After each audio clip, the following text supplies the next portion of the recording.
Bom dia, boa tarde, boa noite a todos vocês, né? Tô tendo que fazer o vídeo aqui dentro de casa de novo, né? Que o clima lá fora tá muito estável, né? Acaba chovendo a qualquer momento, tá ventando e vai acabar interferindo bastante no vídeo, né? Vamos lá. O vídeo de hoje é sobre orixás na Umbanda. O que eles são? Existem orixás na Umbanda?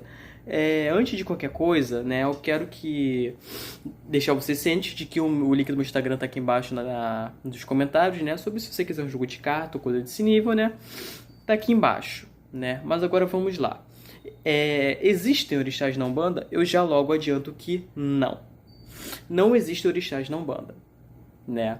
Ah, Henrique, o que você está falando? Que absurdo é esse? Vamos com calma. Basicamente, a Umbanda acredita que os orixás, eles são a própria natureza, ou seja, a visão bem bantu da situação. Só que a gente chama, né, de orixás, né?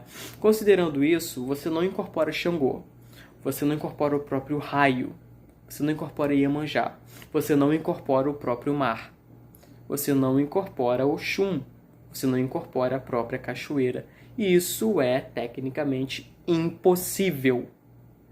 Não adianta, impossível.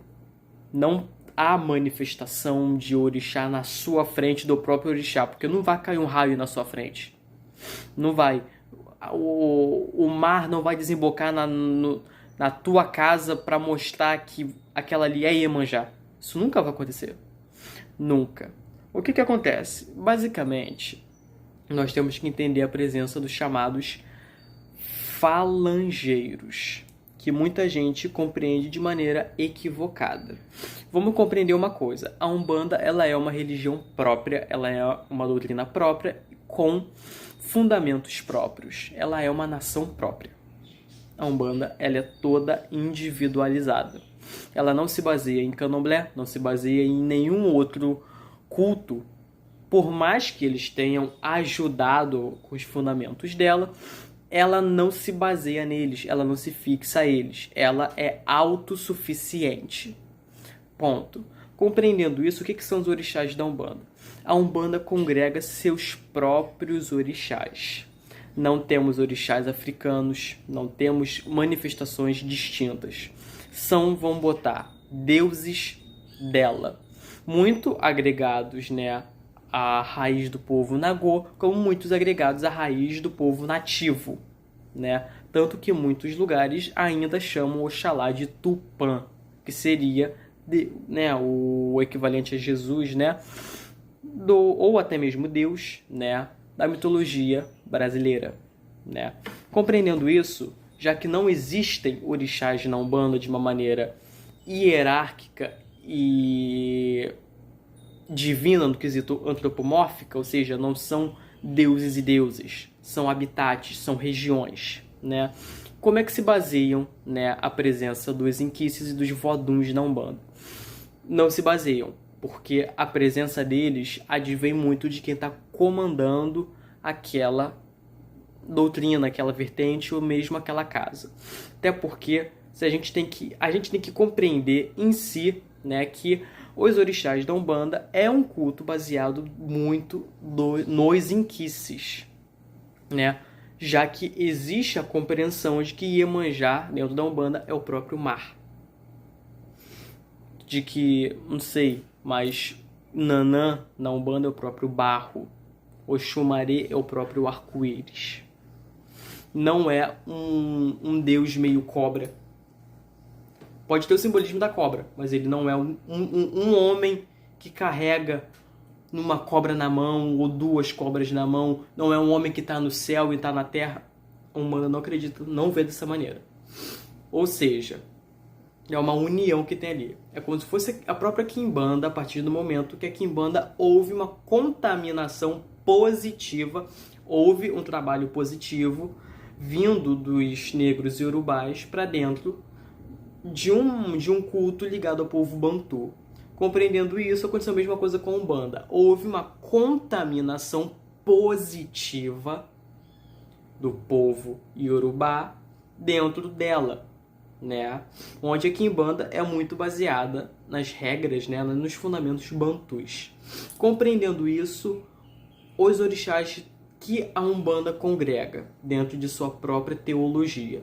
nós temos principalmente, né, o entendimento da hierarquia de 9, né? A gente tem que compreender que a Umbanda trabalha dentro da cabalística do 7. Só que a gente tem que entender que há a presença, né, há o culto de outros orixás dentro das linhas, né? Dentro das linhas que compõem um ou mais.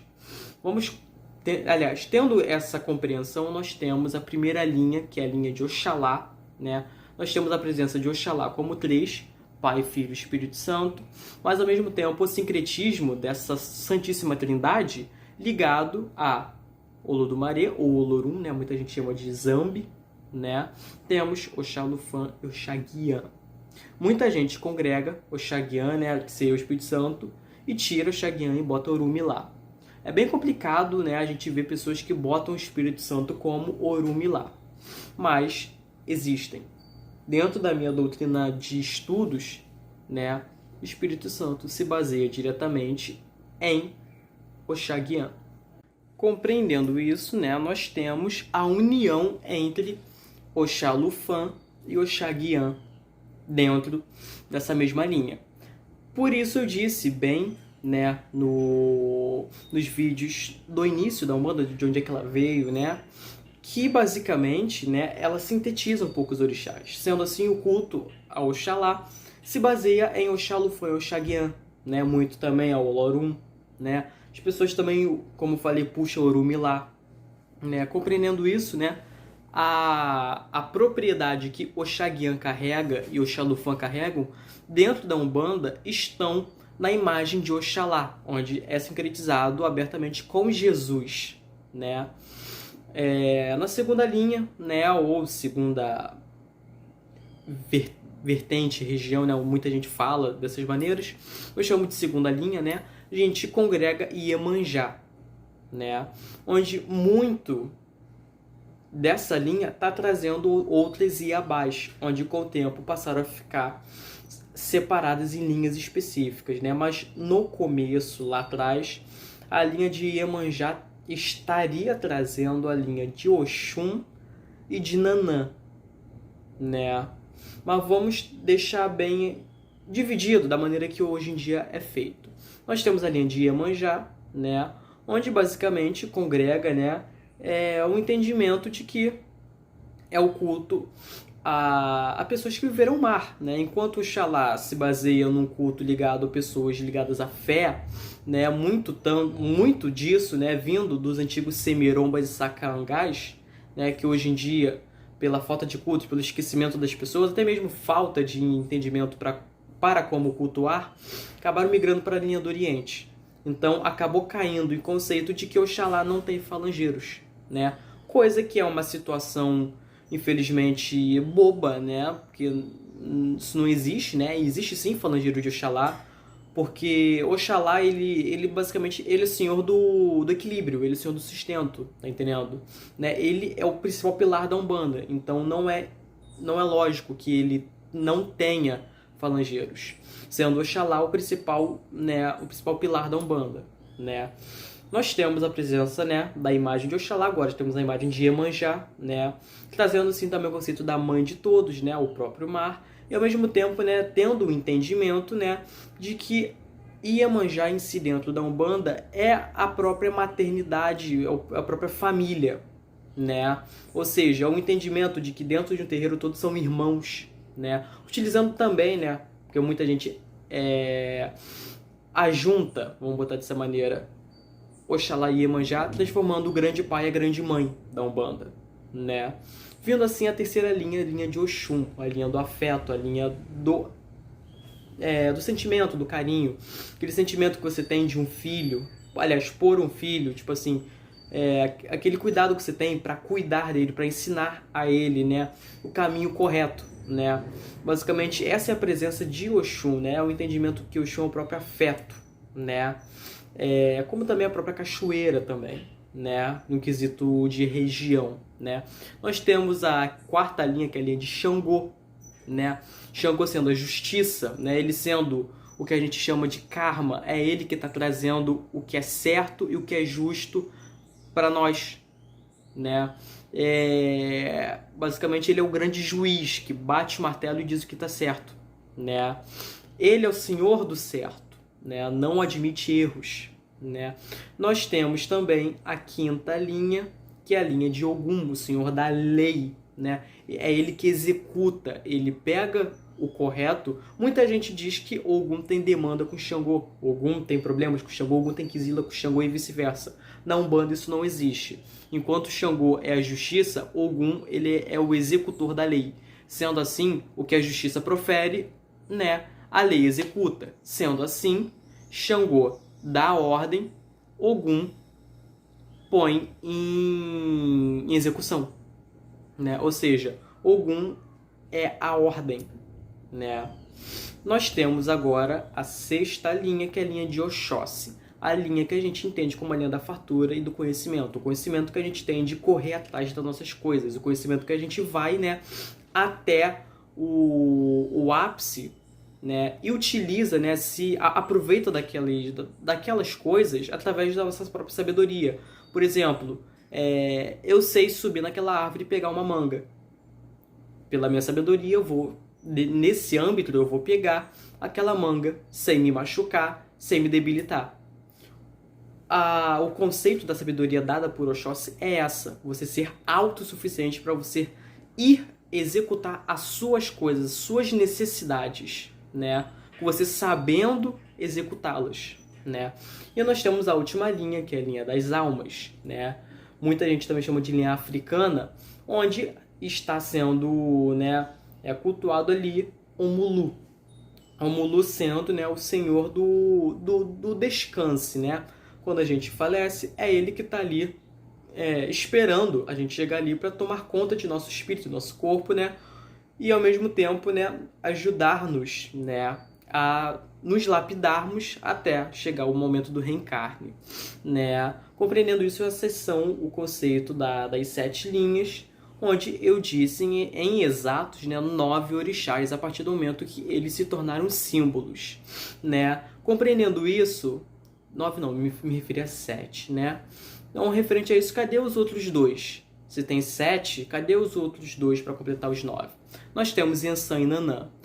Yansan vem tanto na linha de Xangô quanto na linha de Ogum.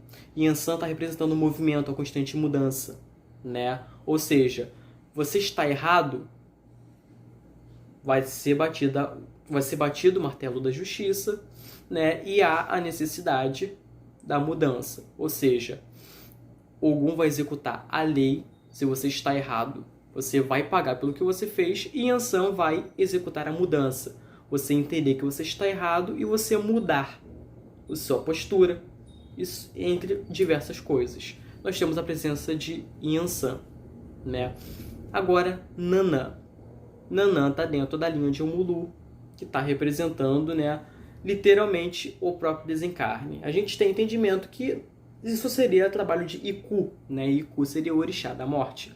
Só que dentro da Umbanda a presença de Iku ali não é utilizada, não é cultuada. Então a gente entende que o momento do nosso desencarne fica nas mãos de Nanã. Sendo assim, Nanã ela é a principal responsável por executar, né, o momento que a gente tem que partir, né? Ou seja, ela principalmente é entendida como, né, a grande foice, né? A partir do momento que a foice ela corta, né? E ao entendimento de que a foice está separando as coisas, está dividindo, ou seja, ela está levando a gente para o outro lado, né? Enquanto o Mulu está pegando a gente desse lado que Nanã está nos trazendo, né?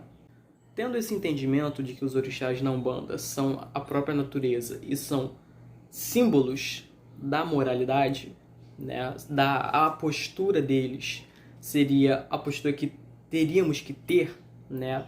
Nós temos dentro da Umbanda seres espirituais vibrantes em cada uma dessas nomenclaturas, né? Que nós chamamos de orixás, né? Ah, Henrique, mas e os orixás que você não disse aqui, que você falou no vídeo dos Espíritos Velhos, como o Xumari, como o San? Então, isso aí é uma situação um pouco mais delicada, porque essa visão dentro da Umbanda sobre os orixás sendo particularidades da natureza, ao mesmo tempo sendo posturas Tem certos orixás que são englobados e meio que não o candomblé, mas o candomblecista ele não admite, né? Onde ele usa o principal contexto, a Umbanda não cultua esse orixá. Se tá cultuando, tá errado, né? Então, vamos lá. Nós temos Oxumari, como o próprio arco-íris, né? Ele sendo o principal senhor da renovação do recomeço, né? Sem ele, não há o conceito do conserto, né? Compreendendo isso, começar de novo sem Oxumari não existe, né? Ele é o orixá do vamos recomeçar, né? Como ele também é o senhor da chuva, ele compreendendo sendo tanto o próprio arco-íris como a própria chuva, né? E além disso também temos o simbolismo dele com a própria cobra, como ela troca de pele, ela renasce, né? Nós temos agora Obá.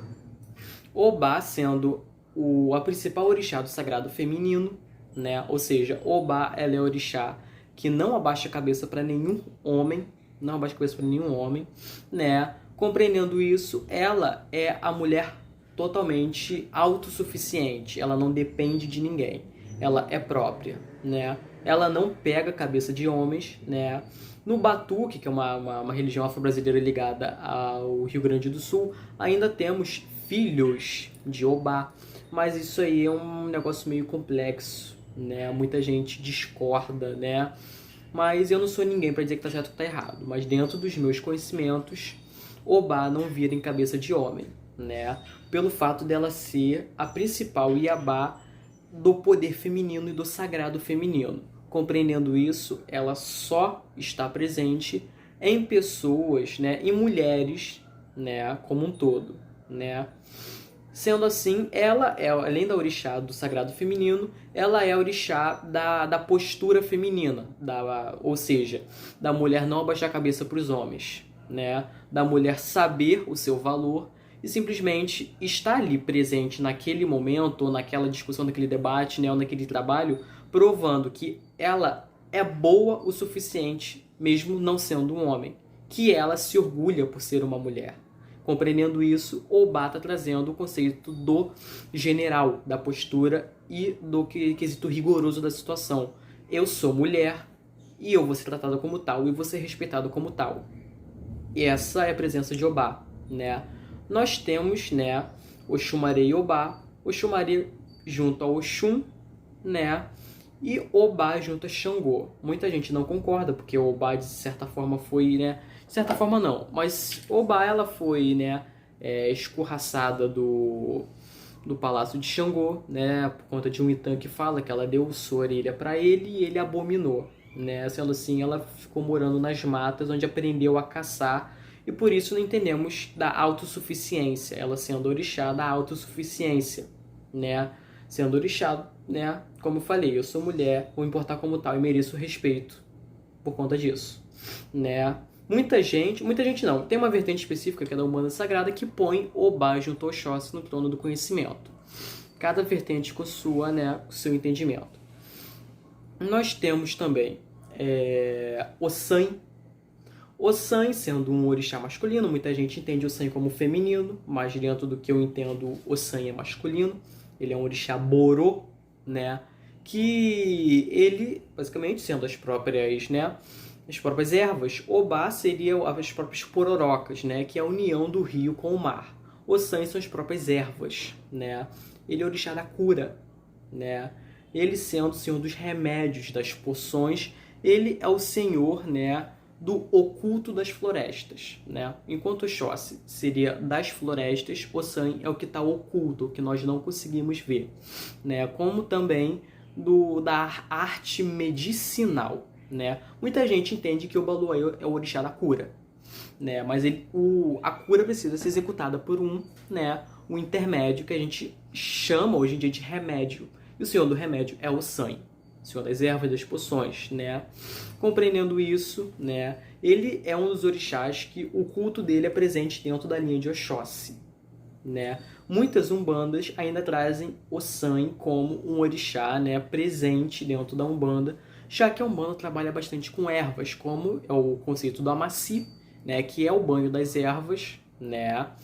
Ligados ao orixá, e tem também o banho das ervas como um todo para descarregar, para abrir a mediunidade e N outros, né? Sendo assim, o San está presente na Umbanda como as próprias ervas e o que está oculto nas florestas, né? Nós temos agora Logum Edé.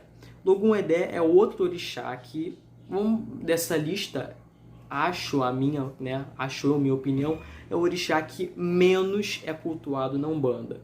Se há alguma Umbanda que cultua o Logum Edé, meus parabéns, porque particularmente, né, a gente não encontra na internet ninguém falando sobre, né? Somente pouquíssimas coisas sem o menor fundamento, né?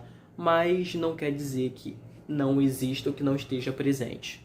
Logum Edé, ele é o orixá da pesca, da capacidade do raciocínio, ou seja, ele é o orixá do pensamento rápido, o ágil. Ele é filho de Erinlé, né, e Oxum. Erinlé a gente tem entendimento que seria uma qualidade de Oxóssi dentro do Quito, né? Mas na África, Erinlé sendo um dos milhares de Odés dentro das matas, né? Então, sendo assim, aqui no Brasil, entendido que ele é filho de Oxóssi, na África é filho de Erinlé, né? Ou Erinlê, como muita gente também diz, né? Sendo assim, dentro da Umbanda, ele é o próprio pensamento. Ele é o conceito do pensar, é o conceito do raciocínio. Como também ele é o próprio rio, rios presentes nas florestas, né? Onde, cedo ou tarde, né, a gente encontra esse rio vindo de uma cachoeira, né? Onde a gente entende que Logum Edé está sempre presente com Oxum e com Oxóssi. A partir do momento que o rio ele está vindo de uma cachoeira, ou seja, habitat de Oxum, está indo até, né, a uma parte de uma floresta, até mesmo lá para dentro de uma floresta, onde se baseia em Oxóssi e também o San, né, se a gente for pegar por esse ponto. Dentro da Umbanda ainda temos Euá, né? Euá junto com Logum Edé, creio eu que sejam, né, os dois orixás mais desconhecidos da Umbanda, né? Na verdade, acho que o Logum Edé é até um pouco mais que a própria Euá, né? Euá sendo a irmã, né, de Obaluaê, né, de Oxumaré também, ela compreendendo, né, como é que eu posso dizer? Integridade, né? Ela congrega a integridade. Ou seja, Euá é uma outra orixá que está baseada, né, somente no sagrado feminino, né?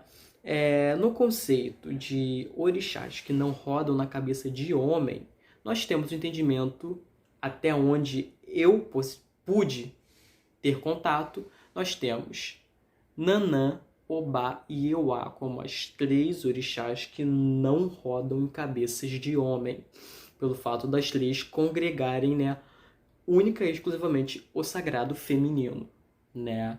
Compreendendo isso, né, Euá está congregada em específico, né, a integridade feminina, ou seja, o conceito de você nascer mulher, né, e muito também porque dizem, né, vou deixar dessa maneira para ter um entendimento mais fácil. É dito, né, muito, fizeram Euá em pessoas, em mulheres que não são virgens, por exemplo, né, que está errado.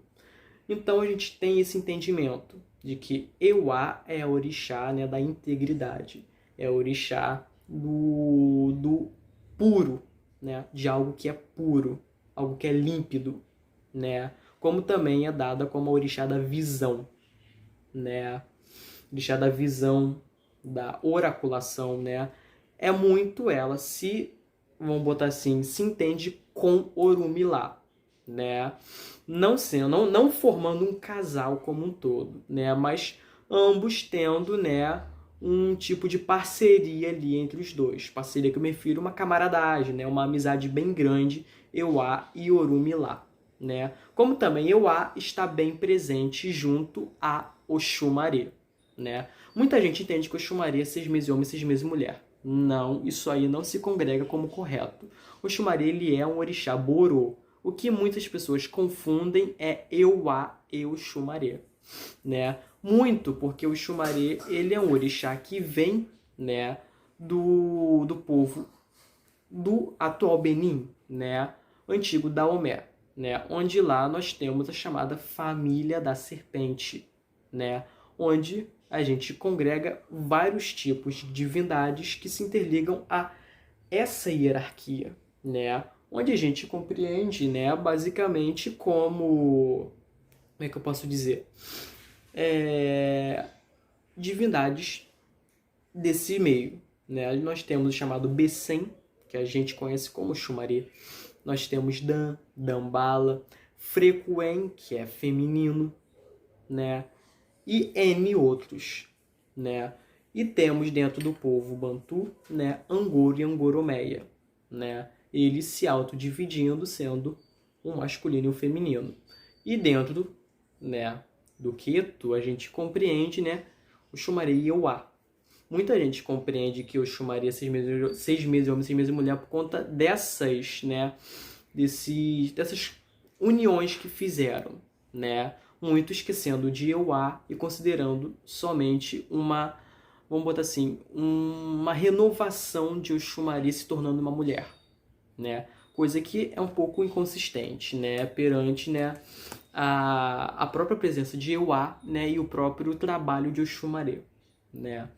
Nós temos também, né, o próprio orixá Exu, né, ali também presente, né, numa das, vamos botar, 7 linhas, né, da qual ele se baseia como senhor do movimento, senhor da comunicação, né, o senhor dos caminhos, né, como eu já expliquei, né, o orixá Exu, eu não vou dar muita vazão para ele aqui, porque além de eu já ter comentado sobre ele, né, lá nos vídeos sobre a origem da Umbanda, né, basicamente eu pretendo abrir um vídeo em específico falando das entidades Exu, né, e falar um pouco abertamente sobre o próprio orixá Exu de uma maneira mais aberta, né, mais direta.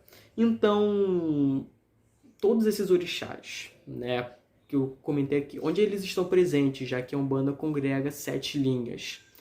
Como eu falei, são orixás que vêm por dentro dessas 7 linhas, né? Nós temos, basicamente, o Xumari vindo muito pela linha de Oxum e de Oxóssi, né? Mais específico pela linha de Oxum. Geralmente é composto, né?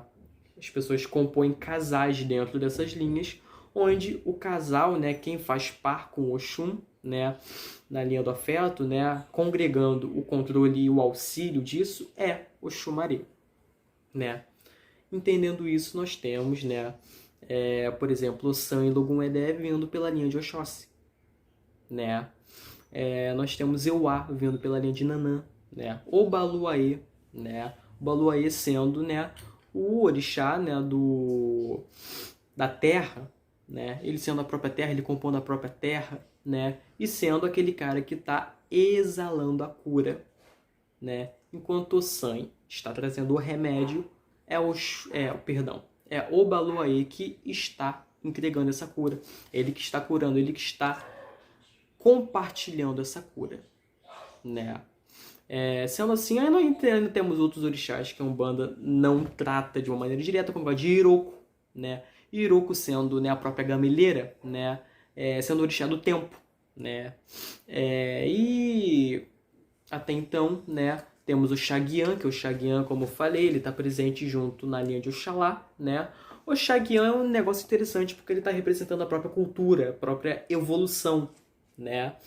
E dentro da Umbanda, né, o Xaguian, ele é interligado única e exclusivamente com o Oxalá. Então, como eu falei, né, a presença da imagem de Jesus na Umbanda tá, né, misturando tanto o conceito de Oxalufã quanto de Xaguian, né? Muitas poucas umbandas trazem realmente o Xaguian, né? Só que uma parada que a gente tem que compreender é: orixá na Umbanda são as próprias, né, as próprias regiões da natureza, como ao mesmo tempo são a postura e a integridade, né, das evoluções da própria moralidade dentro da sociedade, né? Sendo assim, né, quando você se refere não existe Oxumaré na Umbanda, Não existe Ogum na Umbanda, não existe Iemanjá, não existe nenhum orixá na Umbanda. Mas sim, eles são ideias. Eles são a imagem do orixá de maneira alternativa, uma maneira repensada, né? Muito ligado à natureza e à postura. Compreendendo isso, o conceito dos falangeiros são somente seres espirituais, muita gente entende como entidades, outras pessoas, né, também consideram como outras coisas, né, seres encantados, seres elementais, coisas desse nível, né, que compreendem a energia daquele ponto de força, né, daquela região, né, onde eles utilizam o nome desses orixás para trazer o axé do próprio orixá, né, daquela própria região da natureza, né, daquela própria personificação, né, natural para dentro do terreiro. Sendo assim, nós temos Ogum, Ogum sendo a própria estrada, Ogum Beramá sendo aquele falangeiro, aquele ser espiritual, aquela entidade, diga da maneira que você ache melhor, né, seria uma entidade, né, um ser espiritual que está entre o mar, né, ali à beira do mar, e as estradas, né? Compreendendo isso, as estradas próximas às praias, né, e coisas desse nível. A partir do momento que Ogum, né, é a própria estrada, né? Entendendo isso, né, os orixás da Umbanda chamamos de falangeiros, né? Seres espirituais vibrantes nessas localidades. Nós temos também pretos velhos ligados a eles, caboclos, exus, pombagiras, mirins, vão botar linhas intermediárias, né, boiadeiros, cangaceiros, baianos ligados a esses lugares, né, que basicamente estão integrados àquele orixá, né, aquela divindade, né, a partir do momento que eles estão atuando naquela natureza, né, compreendendo isso, né, esses são os orixás da Umbanda. São a própria natureza e, basicamente, a própria postura que a gente tem que ter dentro do terreiro, dentro, né, da nossa vida também, né? Compreendendo isso, né, dizer que, basicamente, tal orixá não existe na Umbanda é meio que inconsistente, porque não existe nenhum orixá na Umbanda a partir do momento que ela congrega os seus próprios orixás, né? Ogum Megê é simplesmente uma entidade, um ser espiritual que congrega o nome de Ogum, né, onde ele está presente dentro das estradas, né, dentro, né, dos entrecruzamentos do próprio cemitério, né? Ou seja, onde caminhamos, né, ali dentro, aquilo ali é o caminho de Ogum Megê, né? Ogum de Ronda, ou também chamado de Ogum Naruê, está ao redor do cemitério, muito, obviamente, advém dos fundamentos daquela entidade, né? Temos, por exemplo, o entendimento de que pode haver um Ogum Megê ligado ao portão do cemitério. Isso existe, tem como, né? Temos também o entendimento de que pode ter um Ogum Beramá ligado somente à praia e não ao mar. Temos esse entendimento, pode acontecer, né? Então, compreendendo isso, nós temos o arranjo, né, de todos os 7 orixás ligados, né, diretamente às linhas e mais os orixás, né, auxiliares, considerando em Nanã e Inhansã, né, e mais outros orixás que as pessoas ainda tentam trazer de uma maneira mais, né, própria, infelizmente recebendo muitos julgamentos, né, dizendo pelo fato, né, de não ser comum aquele culto ali e serem julgados que não existem esses tipos de manifestações ali, né? E basicamente, né, o assunto de hoje foi esse, né?